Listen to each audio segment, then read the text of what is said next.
Bonjour tout le monde, je suis très content qu'on peut se retrouver sur Un cœur pour connaître. N'hésitez pas à vous abonner si cette chaîne vous plaît. N'hésitez pas aussi à partager et puis si vous voulez faire avec joie des dons, que Dieu vous bénisse.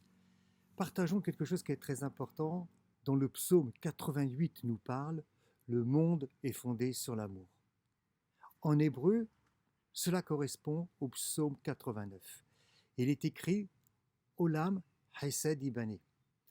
Et en hébreu, le verbe n'est pas au passé. C'est pas le monde est fondé sur l'amour, mais le monde sera fondé sur l'amour. En fait, le mot chesed a plusieurs significations. Grâce, bonté, amour. Comme le monde, comme le mot monde, l'éolam, le monde. Il peut avoir la signification d'un voile, de l'éternité, ou bien même du monde. Gardons donc cette signification. Le monde sera créé sur l'amour. Et pas est créé sur l'amour, mais sera créé sur l'amour.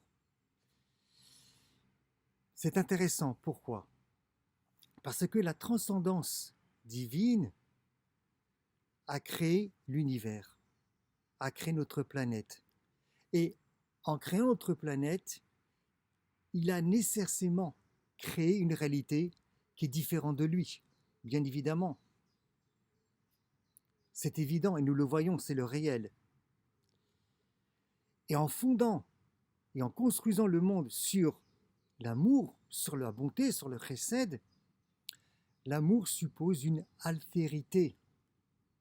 Cela veut dire qu'en fait, l'acte même du Créateur est un acte dans lequel il va se retirer, il va s'effacer, il va laisser une place. Il va laisser une place à quelqu'un qui est autre que lui. C'est intéressant dans les relations d'amitié, c'est intéressant dans les relations de couple. Oui, Dieu s'efface pour laisser éclore une liberté autre que la sienne, tout simplement. Il a créé une altérité.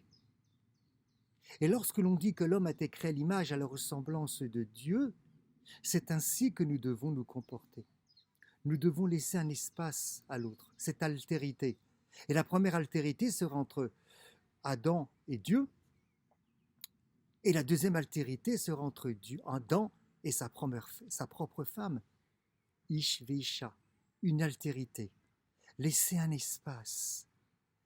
Mais l'existence de l'autre pour l'être humain, l'existence de l'autre pour l'être humain, nous avons tellement besoin, c'est fondamental, c'est existentiel, à la fois sur le plan spirituel, d'être en relation avec le divin, avec le flux divin que nous allons recevoir, et en même temps, dans notre réalité psychologique, dans notre réalité professionnelle, dans notre même réalité sexuelle, nous avons besoin des uns et des autres.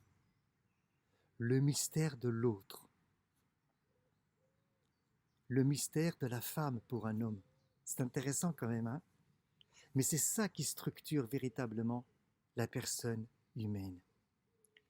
C'est ça qui lui donne véritablement cette possibilité d'exister en tant qu'être humain. Et le refus à la différence, c'est ce qui fait un obstacle majeur pour toute expérience d'amour, pour toute relation, pour être simplement des êtres humains. J'allais dire des êtres divino-humains, des êtres spirituellement humains.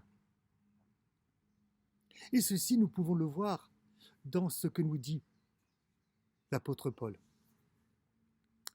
L'apôtre Paul était rabbin. Il était ce qu'on peut appeler maintenant un kabbaliste, un prophète. Il était un mystique. Et qu'est-ce qu'il nous dit dans sa lettre aux Philippiens, le chapitre 2 et le verset 6? Il nous dit quoi? En parlant de Jésus, il dit que lui, il n'a pas gardé sa condition divine. Il ne l'a pas revendiquée. Il ne l'a pas éclatée pour un projet d'amour, de se donner lui-même jusqu'au bout. Vous voyez, il s'est effacé pour permettre à l'autre de le voir autrement que simplement une nature divine qui s'exprimerait totalement et qui va exclure en fait l'autre. Voilà ce que nous dit Paul. Il n'a pas retenu. Il n'a pas demandé. On revoit exactement la même chose dans l'évangile de Jean, chapitre 14. Philippe, tu demandes, montre-nous le Père. Eh bien oui, parce que l'éclatante divinité du Verbe de Dieu n'était pas présente. À la transfiguration, très bien, mais il n'était pas présente. Il laissait un espace à l'autre, une altérité dans cette relation d'amour. Comment toi dis-tu, montre-nous le Père, ne crois-tu pas que je suis dans le Père et que le Père est en moi? Mais celui qui me voit, voit le Père. Les paroles que je dis ne sont pas de moi. Le Père demeure en moi et moi je demeure dans le Père. Oui, mais il s'est comme effacé. Il a laissé une place à l'altérité, à l'autre. Prenons cet enseignement dans nos relations véritablement d'amitié, dans nos relations de couple, de laisser cet espace de liberté, d'altérité, pour qu'il y ait véritablement un vrai espace d'amour, un vrai mouvement de ressemblance de la transcendance divine. Amen. Que Dieu vous bénisse. Si ce petit partage vous a plu, merci encore une fois de le partager. Merci de vous abonner. Merci de mettre la petite cloche. Toujours dans la joie et toujours avec un plaisir.